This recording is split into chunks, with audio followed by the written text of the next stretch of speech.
Hello, my name is Emily Ireland, and this is my glider project for AE 1601.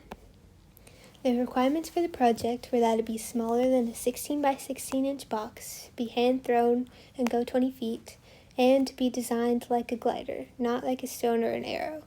And to fit these requirements, the small glider had to go 20 feet with no other propulsion other than being thrown. The materials provided were a 2-foot by 1/2 inch stick of balsa wood, a 2-foot by 6-inch slab of balsa wood, and I added 2 ounces of Play-Doh and 9 inches of cardboard. And to do this project, I used a ruler, a protractor, a scale, an X-Acto knife, super glue, scotch tape, sandpaper, and a marker. The first design iteration I created, I had the fuselage length of 1.5 feet, a wingspan of 1 foot, the root cord being 6 inches, and the tip cord being slightly smaller at 4 inches. I decided to use a T-tail design with a 3-inch tall tail and having the tail width be 6 inches.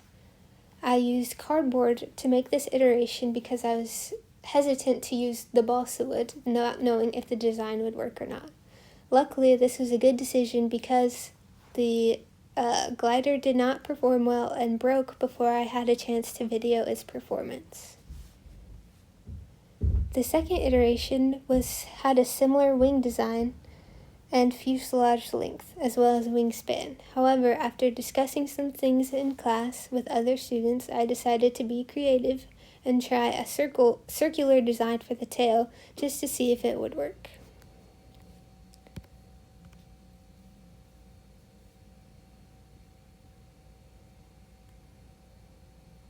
Unfortunately, as you can see, this design did not do very well either.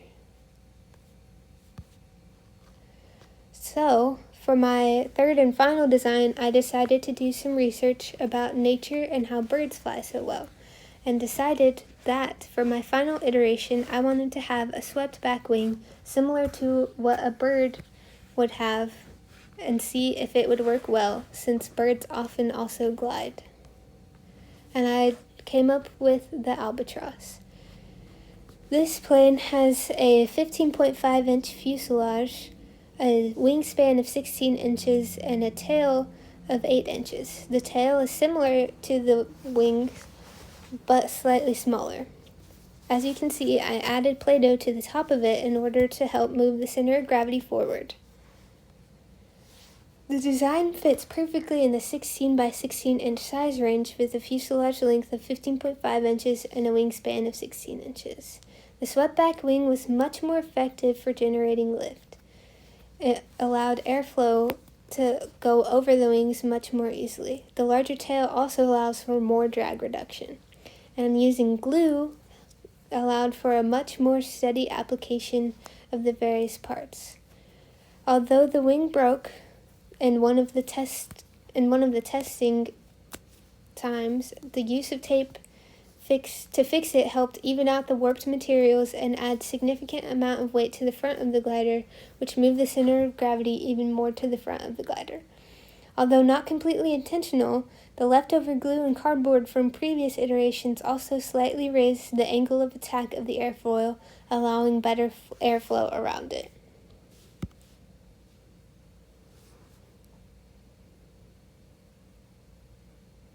As you can see, this design iteration did much better than the previous ones and went well past 20 feet on the actual testing day.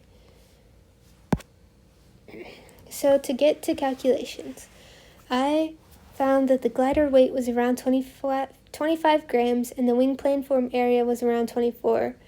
As discussed previously, the wingspan was 16 inches, and using my video from testing, I found the average velocity to be 4.1 feet per second.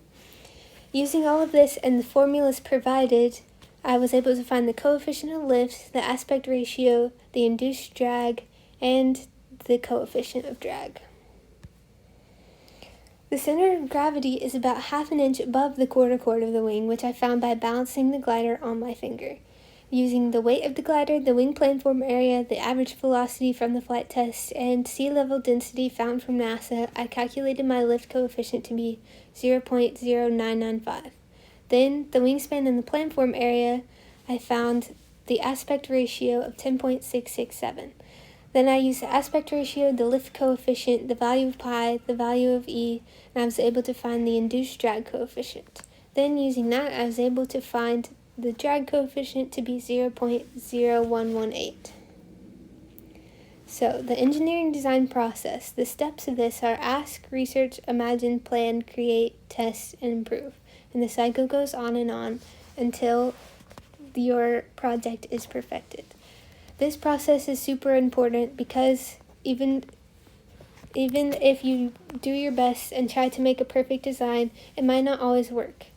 Testing and improving upon design iterations is super important in the engineering process. And my third iteration performed the best because of its more stable nature, as well as its larger tail and swept back wing. Another feature that made it perform much better was the added weight of the Play-Doh on the nose of the glider. If given more time on this project, it would have been possible to explore even more options for wing and tail shapes, fuselage length, and materials. Overall, this project was a great way to combine a lot of aspects of aerospace engineering that we learned throughout the course, and more importantly, it taught the importance of the iterative design process. Designing, testing, and improving is the first lesson of being an engineer. And these are my citations for the project. Thank you for listening.